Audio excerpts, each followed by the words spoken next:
Mis asi see kaitseprill on optiline?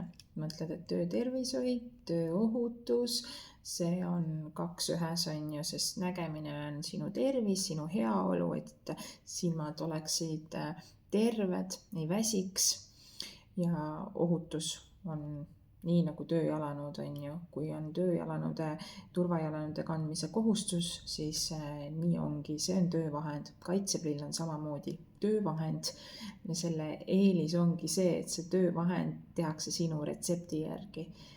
Ehk teen nägemiskontrolli, vastavalt distantsile, vastavalt vajadusele tuleb sulle see nägemine siia sisse. Ehk kaitseprill tuleb lihtsalt sinu järgi.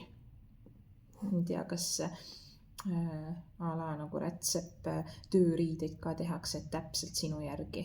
Igal juhul prill on just see sinu järgi, mugav ja kestab. Kohtumiseni.